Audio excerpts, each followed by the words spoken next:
I think it's productive to think of this novel as a puzzle that you put together. So you have all the different pieces. You have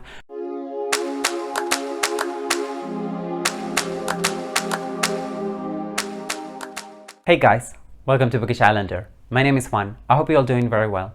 Today I'm here to talk to you about the books that I've read most recently, and I want to begin by talking about History of Violence by Edouard Louis. In case you don't know, Edouard Louis is a French writer. He's very young. He has only published 3 novels, all 3 of them available in English. The first one is The End of Eddie. The second one is History of Violence. And the third one is Who Killed My Father. He has been hailed as one of the most prominent voices in French literature. And, you know, that's a label. You can take it or leave it. You can choose to be skeptical about it. I know I would be. I know I was when I first heard about him. But then I read The End of Eddie and I was blown away by it, okay? He does autofiction, so he's one of those writers. This is such a popular trend now, and I think it's even more popular in France than it is, say, in the US. So he takes his own life and he fictionalizes it. So all the 3 novels are based on things that have happened to him. So he's just chosen to write about them in a very personal, literary way that is influenced by sociology, by French sociology, particularly the work of Pierre Bourdieu.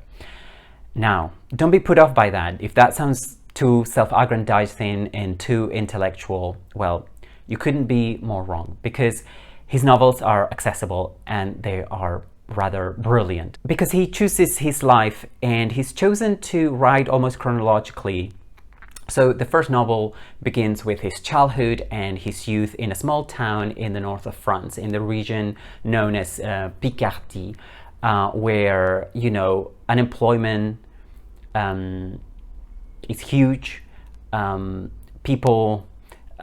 of the people who live in the village are working class. They're almost lower than working class, if you see what I mean, including his own family, or at least that's how he portrays them in his first novel. So the first novel deals with how he came to terms with his sexuality, how fraught his childhood and youth were, and how he killed that child that he was, Eddie, and he became Edouard when he moved to Paris to pursue his university studies, right? So that's The End of Eddie, which I would recommend, but I read that a couple of years ago. So today, really, I wanted to talk to you about History of Violence. So it has a rather shocking title, doesn't it? And yeah, the book can be a bit shocking at times. But, you know, don't be put off by that. It's not a violent book as such. That's not what the book is about. Apparently, Edouard Louis was raped himself in 2012 on Christmas Eve. And he decided to write about that event. And this is what this book is about, okay?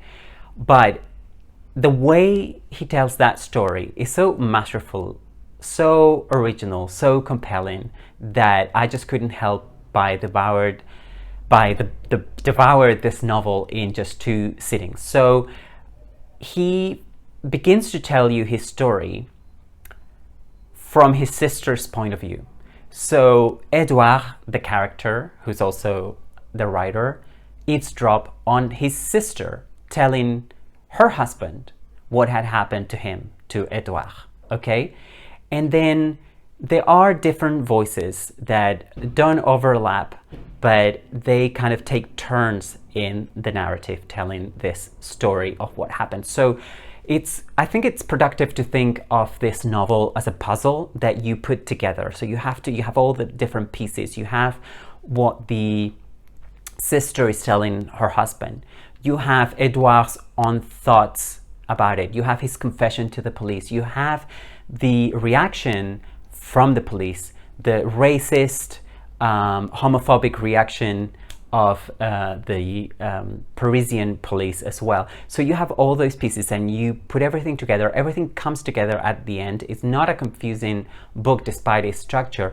I think the structure works in its favor. It draws you in and it helps you analyze other aspects that go beyond the sensationalist side, right? So this book could be a sensationalist style, particularly sensationalist sensationalist tale, particularly, because of its subject matter and also the title, but it's nothing like that at all.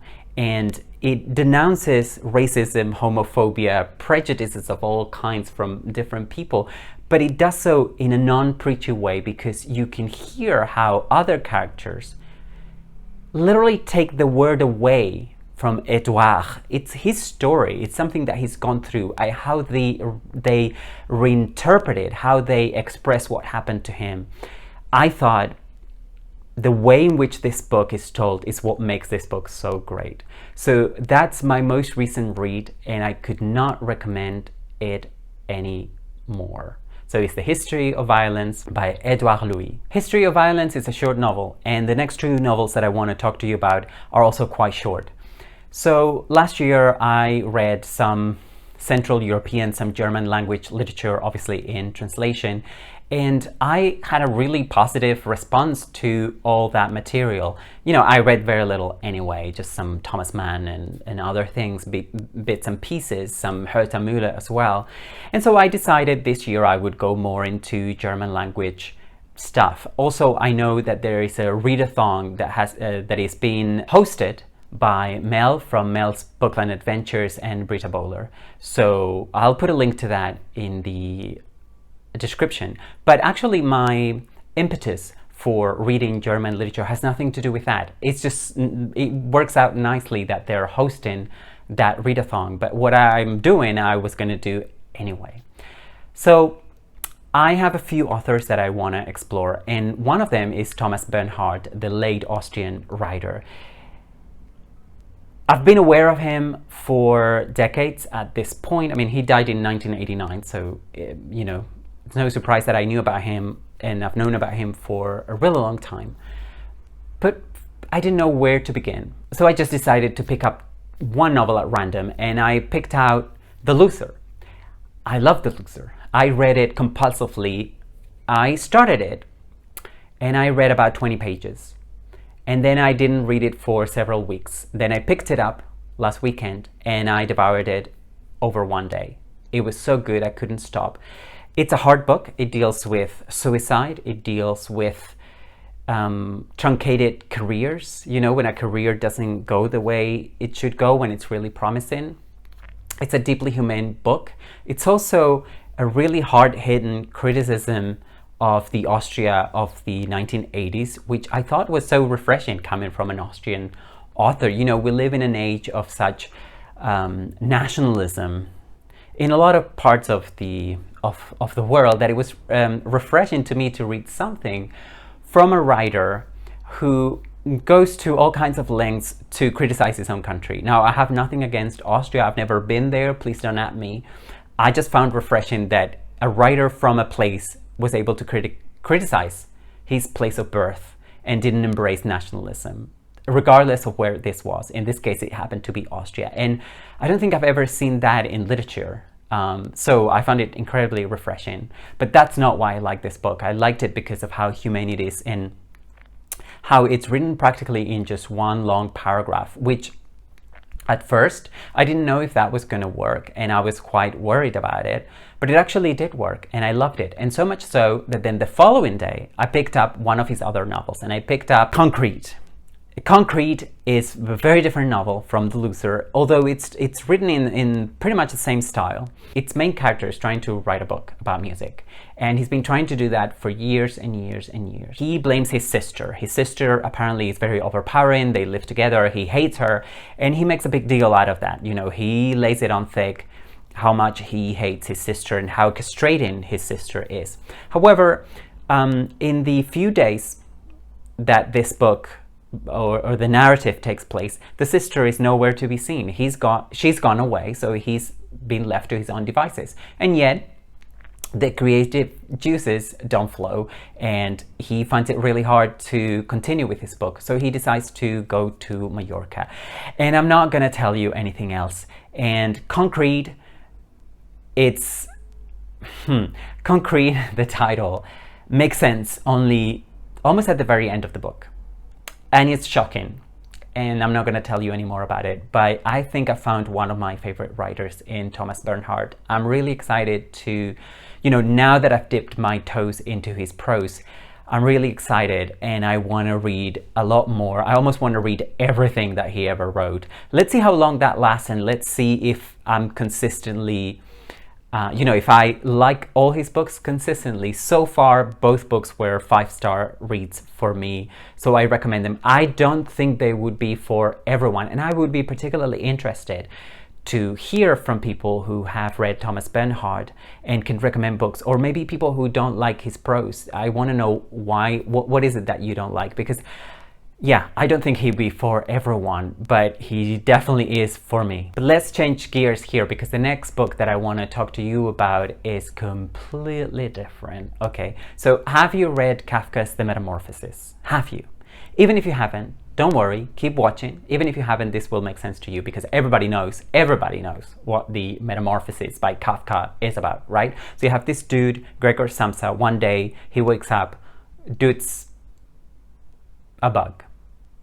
He's become a cockroach or some kind of disgusting bug, right? That's the metamorphosis of the title. Okay. Now, have you ever thought what that story would be like if it became about a sexist guy? What if instead of a cockroach or a bug, Gregor Samsa had become a huge female breasts? If you've ever wondered what would happen, then you need to read The Breast by Philip Roth. I did. Yes, it's sexist, but I know that it's probably not fashionable to like Philip Roth. I've read several of his books. I read them before I had my booktube channel, so I haven't really talked about his work on my channel. But maybe I'll reread some of his works. Maybe I'll read more this year from him. And The Breast is short. It's funny. I thought it was hilarious. But you might find it offensive. Some people might find it offensive. So yeah. But let the record show that I've read it and I've liked it. Make of that what you will. And the last book that I want to talk to you about is called Lluvia Fina, or Thin Rain. It's by Luis Landero. It was hailed as the book of the year, or one of the books of the year, by the Spanish press, the specialized press, in 2019. And because I read very little Spanish language literature, I decided to, give it a chance.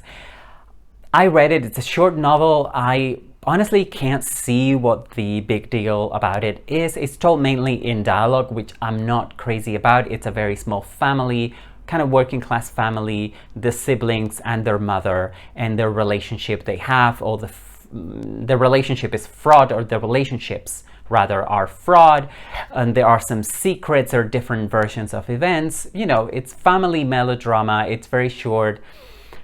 It wasn't really for me, but I know that I have people who watch this channel who read in Spanish. So if you read Lluvia Fina by Luis Landero, let me know in the comment section down below what your thoughts were. Also, if you've read other work by this writer, this is my first novel from him that I've ever read. So if you have read other books that you would recommend by him, please let me know. So yep, those are the books that I've read recently this year. If you watch my goals for 2020 video, you'll know that I'm gonna try, right, to talk to you about every single book that I read. I didn't do that last year. I talked to you about most books I read, but not all of them. So I want to change that this year. And that kind of makes me think that I need to diversify my reading a little bit, because I do go down rabbit holes and things like that. So I don't want my channel to get too repetitive. I don't want to talk about the same author over and over, that kind of thing. So let me know if that bothers you, or what you think about it, because, I want my channel, again, going back to my 2020 goals video, I want my videos to get better this year. I want my content to get better. I want the way I talk to you about books to get better, and I don't want that to influence my reading. Maybe it has to, I don't know. So let me know your thoughts. I have very exciting reading plans. You can watch my TBR video that I made a few days ago. Those are not necessarily all the books that I'm going to read now. I have other books that I didn't mention on my TBR that I'm going to read. I have a couple of buddy reads lined up, which I'm very excited about. there's so many things. I want to explore more Spanish language literature. I want to explore more German literature. I want to keep up to date with contemporary English language literature as well. And also this year, I want to tackle some of those big works of the Western canon that I haven't. You know, your Tolstoys and your Dostoevskys and, you know, that kind of thing, your Stendhal, you know, that kind of thing I want to tackle this year. Your Proust, you know, a lot of French stuff, some Spanish stuff, some Portuguese stuff. I want to read more Saramago. I have so many plans. It's only January. I don't want to get stressed out about it, but let me know what your reading plans are. Let me know what books you've been reading recently. And if you've read any of the books that I discuss in this video, let's talk about them in the comment section down below. That's all from me. I hope to see you again very soon. Bye bye.